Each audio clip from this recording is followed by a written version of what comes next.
Good morning, everybody. Welcome to day 2 on the Taster series. Now, as promised, we are going to just talk and discuss all about your pelvic floors this morning and how to activate and contract them with your transverse. But also, we are going to try and have a look if you don't want to be thinking about them and don't want to be contracting those. Okay, so firstly, if you've had a C-section and you've got no leaking issues, no pain, your pelvic floor muscles could be functioning quite normal. So it's an automatic contraction. So they're activating without you thinking about it. They're there, you know, when you land, when you jump, those pelvic floor muscles are switching on. So that's one case scenario where you only need to really think about your transverse abdominal. So when we're going through the exercises and when they exhale with your core breathing, don't worry too much about those pelvic floor muscles. You guys concentrate on your transverse, and what will happen is your pelvic floor muscles will automatically activate with those. Now, other points to remember as well, if you've got what we call a hypertonic pelvic floor. So with your pelvic floor muscles, let's imagine them as, you know, a nice bowl of support here.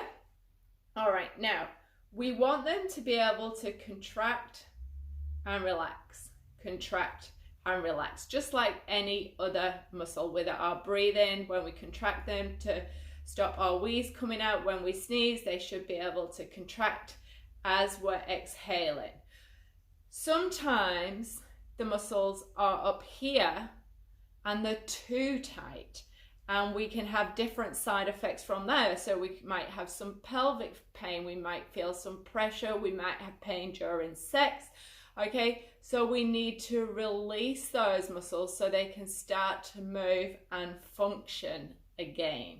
So if you have hypertonic pelvic floor muscles, what I get my mums to do is to concentrate again only on the transverse, and when we breathe in, really focusing on that relaxing of the pelvic floor muscles.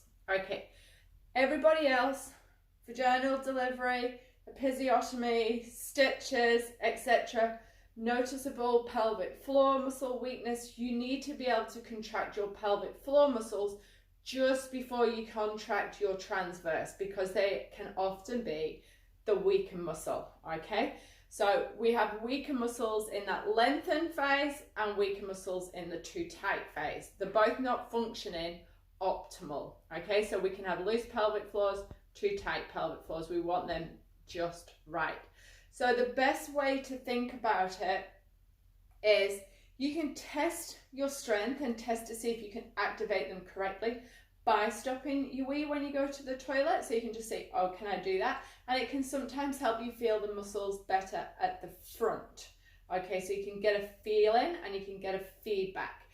Sitting on a ball to do your pelvic floor exercises and sitting right in the middle with your legs wide is also another great feedback for you to feel those pelvic floor muscles lifting up, which is why I like to do a lot of exercises on the ball for mums. Just excuse me, I've got hip pain at the moment. It's all happening for me. All right. Okay, so in this position, hips and ribs stacked. When we're doing our core exercises, try and think of those hips and ribs stacked, because that's the best position for your brain to contract your muscles. So what you can start to do is sitting down, feel your pelvic floors lift up. Remember, pick up a raisin and release. So try and pick up the raisin 2 seconds with your exhale, release. Pick it up and release. Now, a couple of things what you want to watch for is that you're not tensing your glute muscles, you're not doing this. Okay, that's a definite weakness of those pelvic floor muscles, if those other muscles are trying to assist and come in to help the pelvic floors lifting. Now, if you've not got a ball, what I suggest is you can sit on a chair or go with your legs over the armchair, and what you can do is, I've just got a little towel here to show you, is wrap a towel around like so, place that on the armchair, and that will help give you some feedback for your pelvic floor activation.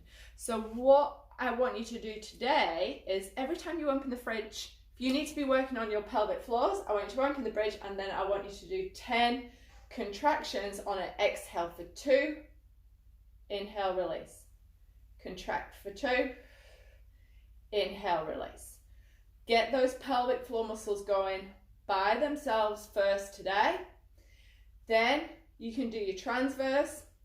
Then we can put them together if you need to. So again, going back to where I said at the start, some of you may not need to be concentrating on your pelvic floors. They're automatic or they're a little bit too tight at the moment, and we're working either on the release or they're automatic, and we don't need to overthink about them too much. Okay, so I know there's quite a lot of information there on your pelvic floors, what you need to be doing, what you don't want to be doing, different side effects, etc., and what you may be feeling.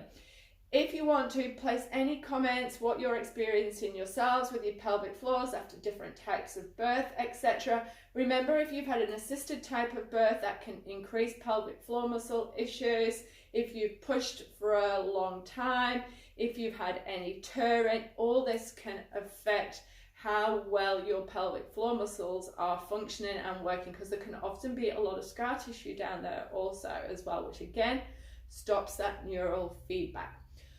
Hopefully you enjoyed today's video. Keep it going. You know what your challenge is. 10 pelvic floor, 10 transverse, 10 put them together 2 to 3 times through the day.